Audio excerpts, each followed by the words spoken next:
What's up, guys? Welcome back to the Retro FM podcast. I'm Lando. And I'm the Ferg. We're coming at you from the Retro FM Studio B.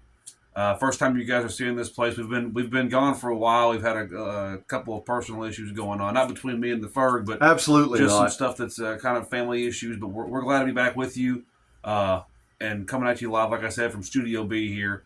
Today we're going to talk about what is, in my opinion, one of the quintessential 80s rock bands. Between them and Van Halen, they pretty much made up the sound of 80s rock. It really defined the generation. And in fact, the band that we're going to talk to you about today seems to kind of be the bridge between the 70s classic rock era and moving into the 80s heavy metal. Don't want to say hair bands, but also the new wave of British heavy metal that was coming our way through the 80s. Thrash metal and everything. It was fixing to hit pretty hard. Of course, this band was right on the... I mean, their first album came out in 80, so, you know. Right on the cusp of it. We're talking to you about none other than Def Leppard. In my opinion, one of the greatest rock bands of the 80s era. But we're going to kind of focus on their first three albums because, in our opinion, that was the real meat and potatoes of their career. And Lando and I don't know when or how or where you first experienced Def Leppard. My first exposure to them was through MTV playing their huge smash hit, Pour Some Sugar on Me. Now, even though I agree that was a huge hit, Lando, and almost everybody loves that song, my opinion, and maybe it's not yours, but we're of the opinion that probably some of their best material is on their very first three albums 100%. That they put out. Because when they first began, if you ever listen to any of the first three albums that Def Leppard put out, they were very in-your-nose, in-your-face, hard rock, British metal, and wanted to have that metal sound. And unfortunately, through the years, they've tried to distance themselves from that. And you did actually see them in concert and kind of noticed a little bit about it. Kind of what was your experience? So I've seen them twice. First was I believe it was 2022. They were doing the stadium tour with Joan Jett, Poison.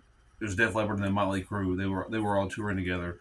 Fortunately, Bret Michaels had COVID, so missed Poison. Got there late for Joan Jett, so we had to wait a little bit. And finally, Def Leppard opened up for Motley Crue, and man, they were just absolutely amazing. But I did notice they only played stuff from High and Dry, or On Through the Night, which is their first album, High and Dry, and then Pyromania, and a little bit of Hysteria. They really didn't delve into anything after. There may be one or two songs, but everybody wanted to hear those first 3-4 albums right there because that's where all they're kind of the meat and potatoes of who Def Leppard is and what the fans know. And then I saw them again last year. Me and Scarby actually went last year and saw them. It was Steve Miller, Journey, and Def Leppard. Oh man! And each one of them put on a great, fantastic show.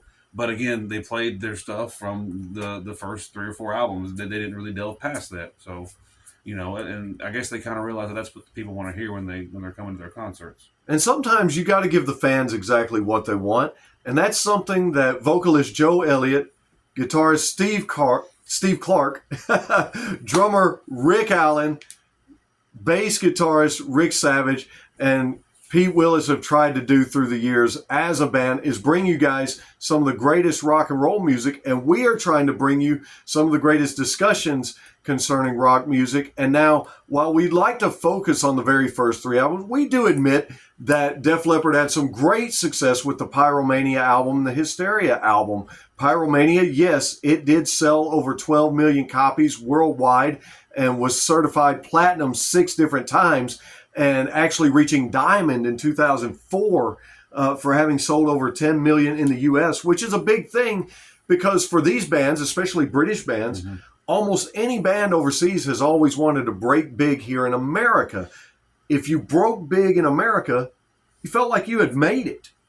And yes, Hysteria did go on to sell 25 million copies worldwide and selling 12 million here in the U.S. Probably one of only 5 bands to go diamond here in the U.S. And that's a big, huge accomplishment. You almost had 20 years after the first one, you almost had a kind of a second British invasion here in the '80s, Right. with all these metal bands coming in from Great Britain and kind of coming into America to break out. Something that I noticed looking at it is kind of the second British invasion with these hair metal and metal bands that are coming through. And they had a huge impact on music during that time. Oh, yes. Huge impact on the music world, huge impact on concerts and how things were done and so forth. But as we said, the first three albums are just packed with meat and potatoes for you guys. And in fact, most people only know the songs from Pyromania and from Hysteria because that's what mostly gets played on the radio nowadays. Right. Well, you mentioned your first exposure. My first exposure was from my mom. She loved Def Leppard. I remember riding in the car with her, and the song "Foolin'." It's on Pyromania. I always thought they were saying Kool-Aid. Kool-Aid. I don't know why. As a kid, I thought they were saying Kool-Aid, but I just remember riding with my mom, and it was "Foolin'," and I think her favorite song, she played it all the time, was man, I can't. It's on Pyromania. I can't even think. It's "Too Late for Love." Too Late for Love. Too Late for Love. Yeah, love that song. Yeah. That's probably my favorite on that album right 100%. There. That one, and Coming Under Fire. My favorite from Pyromania is definitely "Die Hard the Hunter." And me and Scarby, it's both of our favorites. And we were on the way to Nashville last year to see them live. Yeah. We're like, man, because we you don't really think of that as a staple for them to play at a concert. We're like, man, it'd be so cool if they would play Die Hard the Hunter.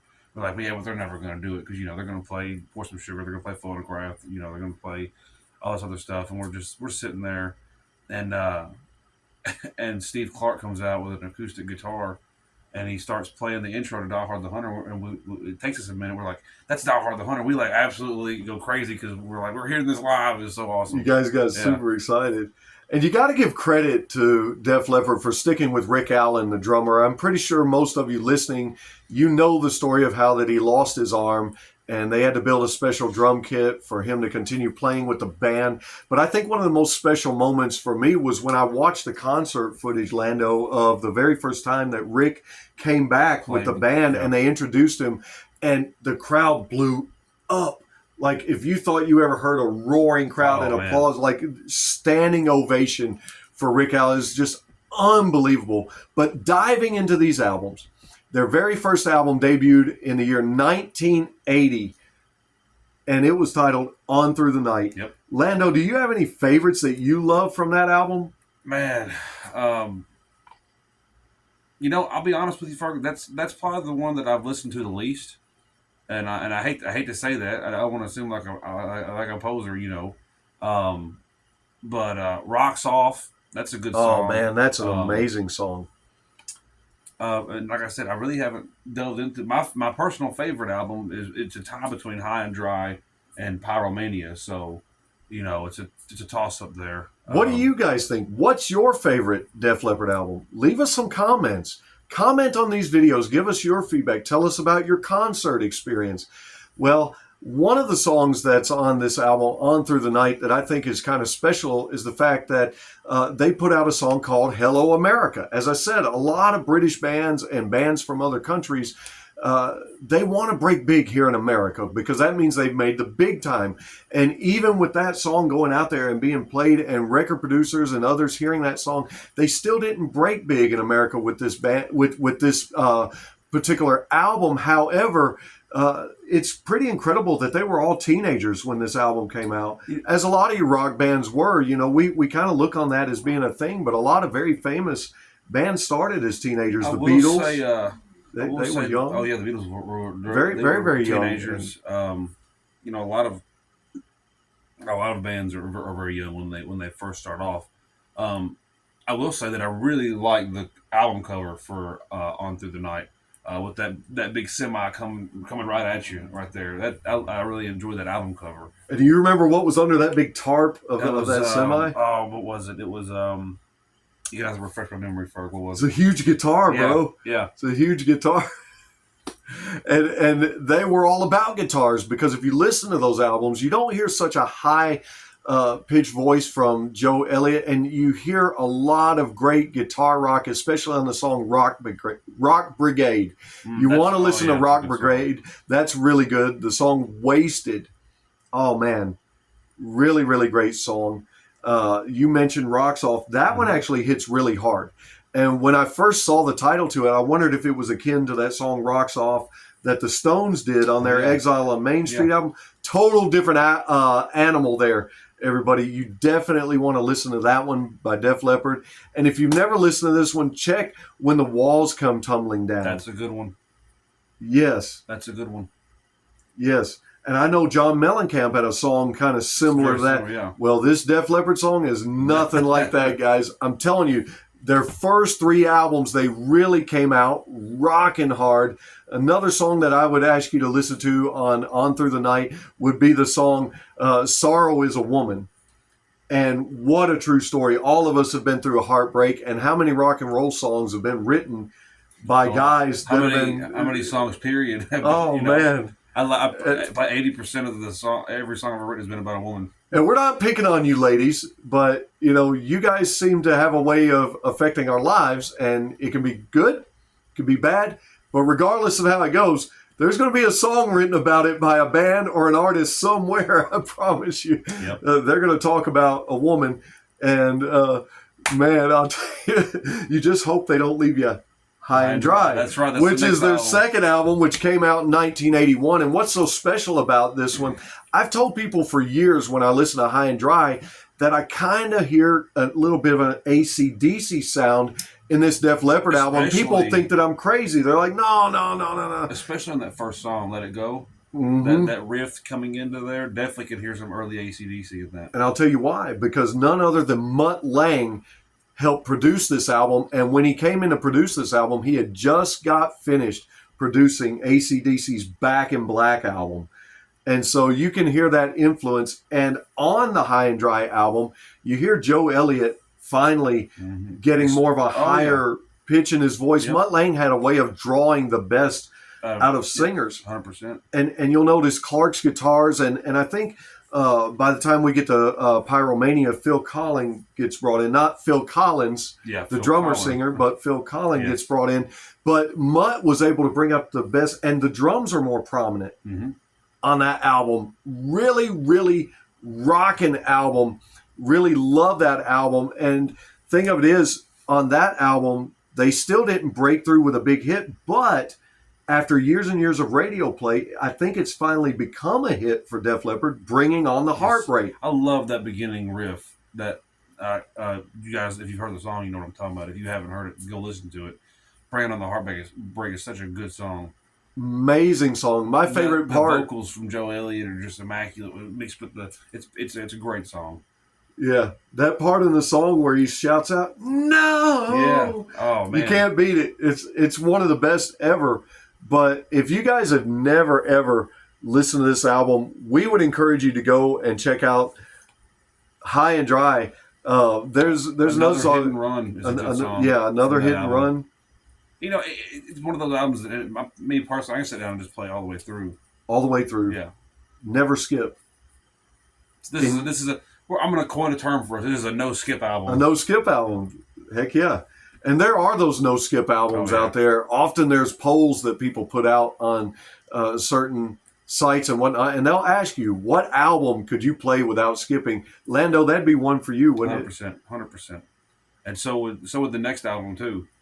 And so High and Dry, the title song to this album's on there, is a very, very good song. And another good album cover with it's got this picture of a guy in a Speedo, or not? Yeah, it's a Speedo. Oh, He's diving into a pool. Right. Yeah. I mean, and then with a collage of faces around him in the border. But I want to play a little bit of a clip of a song off this album for you guys because I think it's rocking. I think it's badass. There's not even any lyrics to it. There's no lyrics. And you don't need lyrics. That's just how hard this song rocks. And they play this live. They did. They do. When I saw them both times, they played this live, and it is awesome. What's the title of this song? It's Switch 625.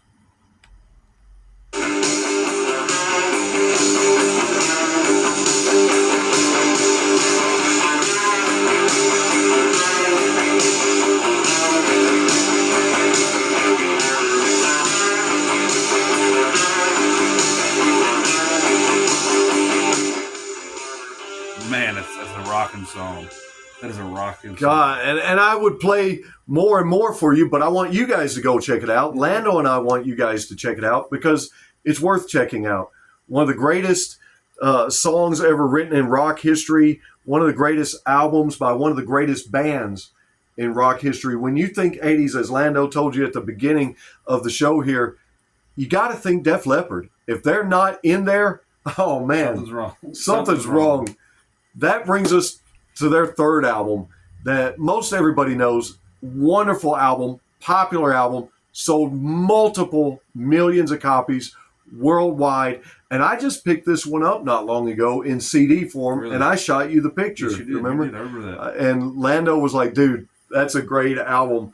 What, besides Die Hard the Hunter, what other song do you really love off the Pyromania album that you would tell our listeners they got to check it out? This album's another no skip for me, and like I said, it's tied with High and Dry for me as far as these albums. But I mean, Too Late for Love, Rock Till You Drop, the opening track. You've got a hat, don't you? I meant to bring it. I bought a hat when I was at the concert. It says "Rock Till You Drop, Tour Till We Drop" and it's got Def Leppard. It's got their logo on the front of it. Yeah, I'm a big merch guy. So when I go, I try to get at least a T-shirt, maybe a couple koozies, and a hat or two when I go to the concerts.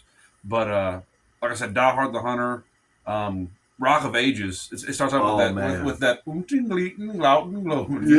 Which I don't remember what language he's talking in, but it's Mutt Lange, and he was counting down in some other language, and that's where that came from. You may have heard that. You may have heard it again on the Offspring song. Pretty fly for a white guy. It starts off the same way. Of course, probably in my opinion, the number one song that encapsulates the sound of 80s rock, Photograph. Oh man, what a great song. Every time it comes on, if you're riding in the car, truck, wherever, you got to crank it up. One of my personal favorites off this album is Coming Under Fire. And you never hear that one on the radio, but man, what a great rockin' song. If you talk about getting to the roots of what rock and metal really is, that song does it. And so does the song Stage Fright. They start their show off with Stage Fright. At least one of the shows that I saw, they started it off with Stage Fright. Because he comes out with "Welcome to my show," and then they go into the guitar. So they start their shows off with Stage Fright. And the person I went with the first time I saw them, we didn't really get into an argument, but it was more of like they started playing "Too Late for Love," and they were like, "Well, this isn't going to be the last song." I said, "No, it's not." I said, "They're going to end with Photograph," and they're like, "No." I was like, "Yeah, they're going to end with Photograph," and sure enough, they did. They did because I think that is their, in my opinion. Besides, "Pour Some Sugar on Me." Photograph is their quintessential song, in my opinion. And of course, another radio staple off of this album that you can't beat, it's just really great, is Foolin'. Oh yeah, man, you gotta love Foolin'. And Too Late for Love, another one. Too Late for Love. Yeah, it starts off kind of soft and slow, and then it builds into to this rocking track. Yeah, and like I said, this is another no skip album for me. I mean, Billy's Got a Gun, another great song. Billy's Got a Gun. And the thing of it is, if you guys have tuned in to us today, you're not too late to go and check out these great albums. You may want to stream them. You may want to download them. You may want to look them up on YouTube or Spotify, Amazon Music, iHeartRadio. And you're also not too late to still take a look at Lando's brand new album that he dropped recently. Yes, that's right. I did. I dropped it about 4 weeks ago now. It's called Me and My Guitar. You can stream it anywhere. It's on Spotify, Pandora, YouTube, all of your streaming services. It's like I said, Me and My Guitar. It's a completely acoustic album. I want it to be as raw as it could be. It's not rock and roll. I wish I could sing like some of these guys in the rock bands, but I can't. But it's a country album, and it's 100% me. I wrote every song on the album, and I really appreciate if you guys gave it a check it out, gave it a shot.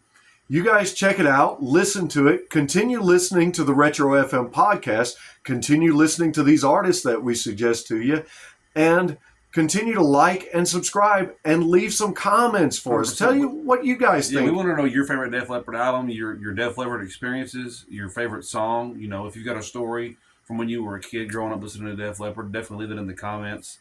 And I think I want to continue on. I want to talk about Hysteria for a second.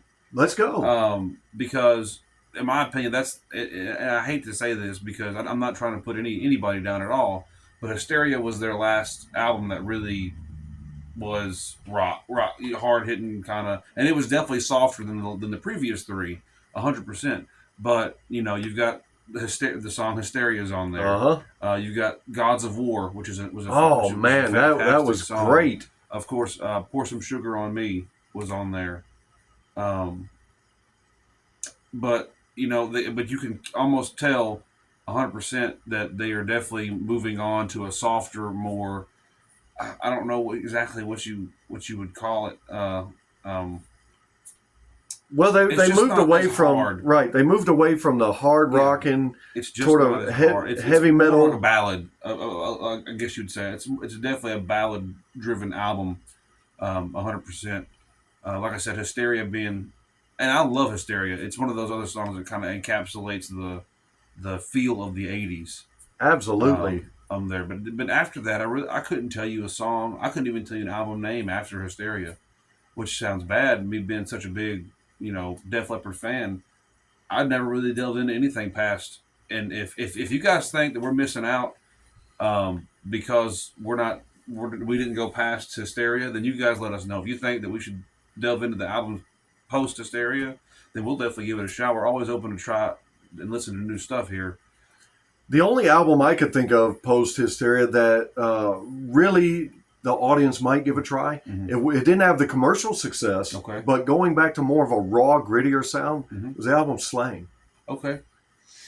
But the thing of it is if you're a hard rocker, you're a metalhead, you're always looking for that true rock sound. And when bands kind of go a little bit more pop, they kind of get judged or whatever. But it's kind of hard to judge Def Leppard with that because they were very, very successful. One of 5 bands to go diamond here in the U.S. And I'll tell you what you can do. You can go on the Retro FM podcast and you can like and subscribe and you can check out these albums and you can tell your friends about it and you could take time to have a wonderful day. I've been the Ferg. I'm Lando. And we want to thank you for tuning in. We'll be back with some more great content for you guys. How do you like Studio B? Let us know. We'll see you guys.